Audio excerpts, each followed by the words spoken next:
Hello बच्चों, कैसे हो। Welcome to my channel chemistry hub.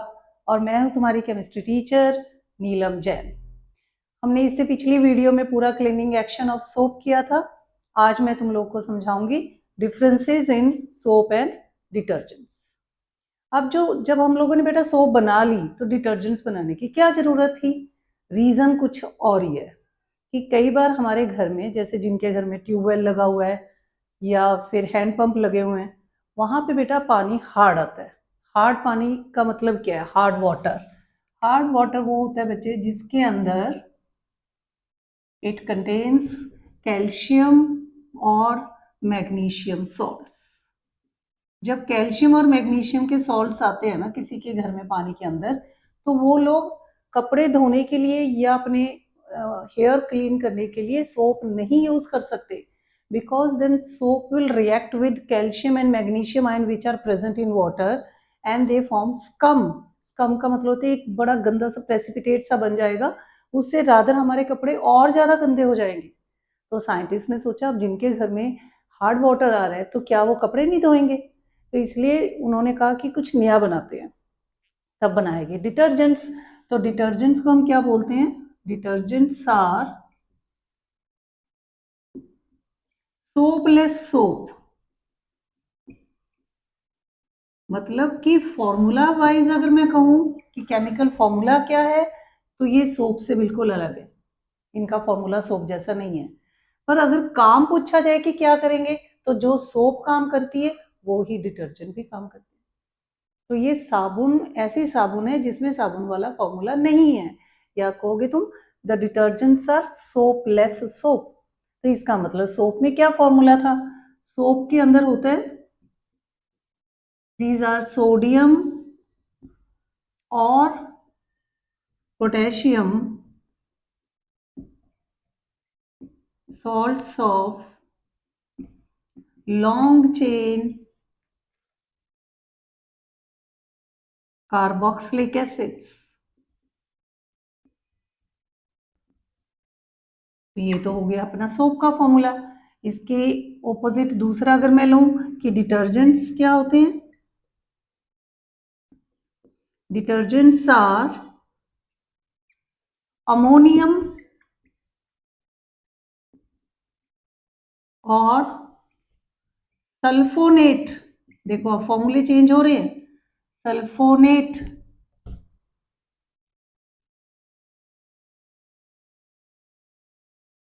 salts of long chain carboxylic acid. Difference समझ आया ना दोनों का? तो अगर अमोनियम का कोई सॉल्ट है कार्बोक्सिलिक एसिड में, तब हम उसको डिटर्जेंट्स बोल देंगे। सोडियम या पोटेशियम के साथ उसका कोई सॉल्ट है कार्बोक्सिलिक एसिड का, तब हम उसको बोलते हैं सोप। अब जिनके घर में भी हार्ड वाटर आता है तो वो डिटर्जेंट्स अगर यूज करेंगे तो वो कपड़े को एकदम साफ कर देगा। तो इसका मतलब कोई तो रिएक्शन होती होगी बेटा इसमें। अब रिएक्शन देखो क्या हुई।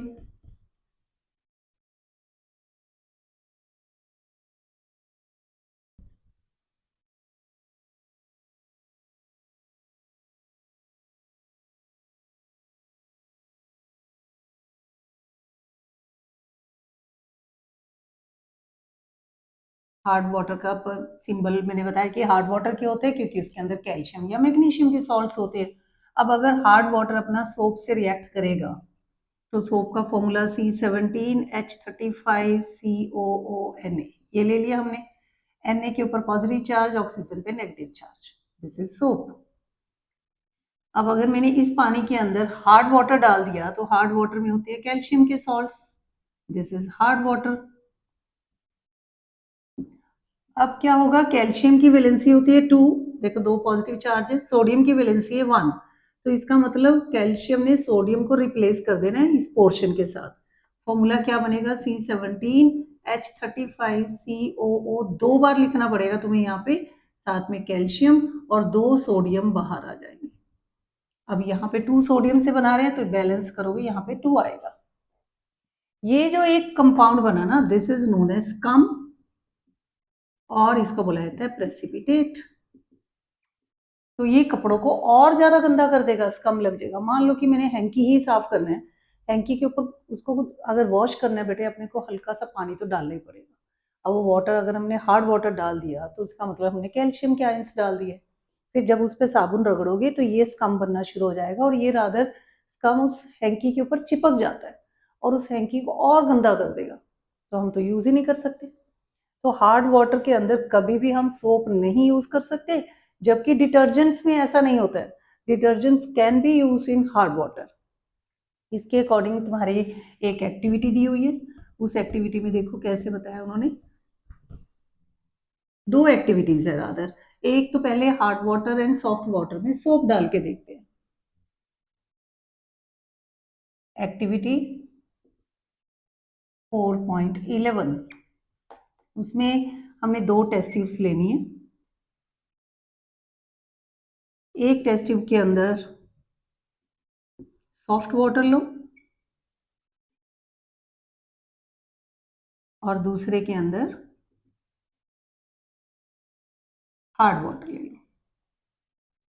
ठीक है, अब दोनों के अंदर एक में सॉफ्ट है एक में हार्ड वाटर है। सॉफ्ट वाटर का मतलब या तो डिस्टिल्ड वाटर यूज करोगे, डिस्टिल्ड वाटर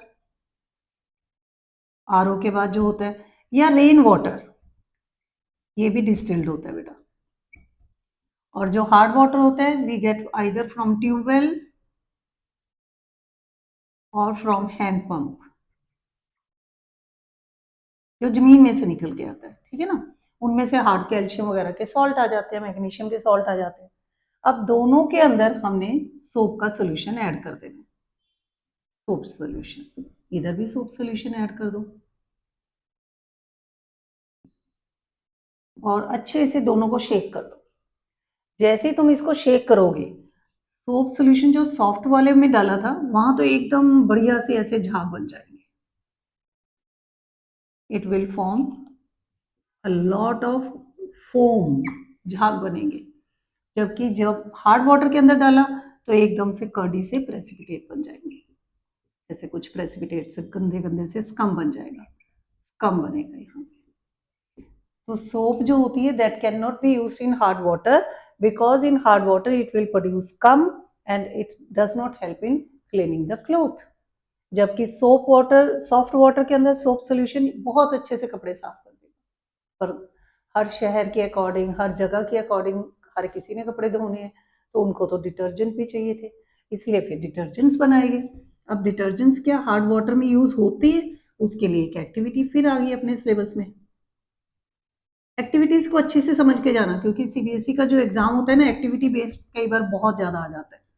एक आध बार तो इतना था कि बहुत सारी एक्टिविटीज उन्होंने पेपर में डाल दी थी, क्योंकि ज्यादातर बच्चे एक्टिविटी छोड़ ही देते हैं कि चलो ये तो कोई पढ़ने की चीज ही नहीं है। नेक्स्ट अपनी एक्टिविटी है 4.12। अब ये डिटर्जेंट्स पे बना दी बेटा उन्होंने। अब इसमें क्या था कि फिर 2 टेस्ट ट्यूब ली हमने, एक में डाल दो हार्ड वाटर, इसमें भी हार्ड वाटर डाल लें और इसके अंदर भी हार्ड वाटर ही डाल लें। ठीक है, अब इधर भी तुम लोग डिटर्जेंट का ही सोल्यूशन डालो, डिटर्जेंट का सोल्यूशन इधर भी यही डाल लें और इस साइड भी डिटर्जेंट का ही सोल्यूशन डाल दो। हार्ड वाटर तो दोनों में ही है, पर यहाँ तो एक प्रॉब्लम आएगी कि इस साइड हमें एक तरफ हार्ड वाटर में ये डाल देंगे और इधर हम डाल देते हैं सोप सोल्यूशन। हाँ ये थी गलती, सोप का सोल्यूशन डाल लें, दूसरे में सोप सोल्यूशन डाल दो। ए वाले में जब तुमने डाला तो एकदम इसने खूब सारे झाग बना दिए बेटा, चाहे वो हार्ड वाटर था तब भी इसने झाग बना दिए, फोम बना दिया। तो डिटर्जेंट ने तो हार्ड वाटर में भी काम कर दिया, सोप वाले ने बहुत या तो बनाया ही नहीं, स्कम बनाया, और अगर बनाएगा भी तो बहुत थोड़े से झाग बनाएगा। तो हम यही बोल देते कि इट विल प्रोड्यूस प्रेसिपिटेट और स्कम। तो इससे ये क्लियर हुआ कि हमें डिटर्जेंट्स तो यूज करने ही पड़ेंगे, क्योंकि detergents they can be used in hard water as well as soft water. पर जो सोप होती है it is only useful in case of soft water, hard water में सोप काम नहीं करती। ठीक है, ये तुम्हारा दूसरा डिफरेंस हो गया। पहला था इनके डेफिनेशन के अकॉर्डिंग कि इनकी स्ट्रक्चर जो भी है, और दूसरा हमने किया कि जो हार्ड वाटर होता है उसके अंदर सोप यूज नहीं हो सकती, पर हार्ड वाटर में डिटर्जेंट्स यूज हो जाते हैं। एंड थर्ड डिफरेंस इज, जो डिटर्जेंट्स होते हैं ना बेटा, they have more cleaning action. Detergents have more cleaning action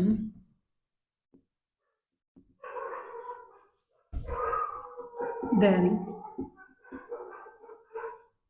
soap. Soap के कंपैरेटिव डिटर्जेंट ज़्यादा अच्छे साफ करते हैं कपड़े। अब ये तो दो तो इसके बेनिफिट हो गए डिटर्जेंट्स के, एक तो डेफिनेशन है, वो तो कोई बेनिफिट नहीं हुआ। अगर तुम्हें आए कि डिटर्जेंट के एडवांटेज बताओ और डिसएडवांटेज भी बताओ, तो एडवांटेज दो ही है बेटा कि detergents they can be used in hard water and they clean more cloth as compare to the soap. ये दो तुम्हारे डिटर्जेंट के फायदे हो गए। पर एक ही इतना खतरनाक डिसएडवांटेज है, डिसएडवांटेज ऑफ डिटर्जेंट एक ही है बस, और वो भी बहुत सीवियर है। उसमें क्या होगा कि डिटर्जेंट्स कॉज वाटर पोल्यूशन। ये वाटर पोल्यूशन करते हैं बेटा, क्योंकि जो सोप होती है ना उसको छोटे छोटे बैक्टीरिया डिकम्पोज कर देते हैं। तो हम बोलते हैं कि सोप जो होती है, soap are biodegradable, means they are decomposed by bacteria, virus, fungi, etc. whereas जो डिटर्जेंट्स होते हैं, डिटर्जेंट्स आर नॉन बायोडिग्रेडेबल। ये इनको बैक्टीरिया नहीं डिकम्पोज कर सकते। तो अगर हम बहुत ज़्यादा डिटर्जेंट्स यूज़ करेंगे तो होगा क्या, देखो जब हमने डिटर्जेंट्स यूज़ किए अल्टीमेटली वो गंदा पानी जो भी डिटर्जेंट्स का होगा वो कहीं ना कहीं छोटी छोटी नालियों से जाके, चैनल से जाके सी में पहुंचेगा ही पहुंचेगा। और वहाँ जाके इन्होंने एल्गी की ग्रोथ कर देनी है बहुत ज़्यादा। जब एल्गी ग्रो करेगी उस पानी के अंदर, तो उसने जितनी भी पानी के अंदर ऑक्सीजन है ना उसको यूज़ कर लेना है। और जब ऑक्सीजन पानी में ख़त्म ही हो जाएगी तो जो पानी के अंदर एक्वेटिक एनिमल्स हैं, फिशीज़ हैं, क्रोकोडाइल वगैरह हैं, वो सब मरने शुरू हो जाते हैं। इसको बोलते हैं यूट्रोफिकेशन हो गया। तो detergents cause eutrophication. Water pollution लिख दो, तुम्हारे लिए इतना बहुत है कि detergents they cause water pollution, whereas soap never create any water pollution. तो फिर चाहे कितना भी हम कहें कि डिटर्जेंट ज़्यादा अच्छा क्लीन करते हैं, पर प्रॉब्लम तो ज़्यादा क्रिएट कर रहे हैं ना बेटा, दे कॉजेज मोर वाटर पोल्यूशन। अब साइंटिस्ट ने देखा कि डिटर्जेंट में सब कुछ अच्छी क्वालिटीज़ है, सिर्फ एक ही गंदी बात है कि ये पोल्यूशन कर रहे हैं। अब वो पोल्यूशन को ख़त्म करने की कोशिश करनी शुरू कर दी। तो नेक्स्ट एक कभी कभी एग्जाम में क्वेश्चन आता है कि ऐसे कौन से कोई डिटर्जेंट हैं जो वाटर पोल्यूशन ना करे। तो इसका भी आंसर है बेटा कि the detergents which are made from linear hydrocarbon, branches ना हो। जिस हाइड्रोकार्बन से डिटर्जेंट्स बनाए जा रहे हैं अगर उसकी साइड ब्रांचेस नहीं होंगी ना तो उनको बैक्टीरिया डिकम्पोज कर सकता है। So hence we can say that detergents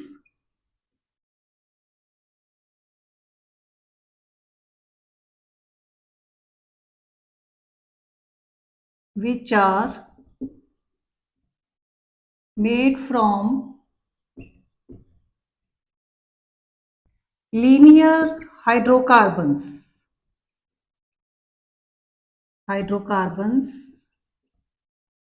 do not cause water pollution, क्योंकि ये पानी में पोल्यूशन नहीं करेंगे। अब उसका रीजन क्या है, बिकॉज दे आर बायोडिग्रेडेबल,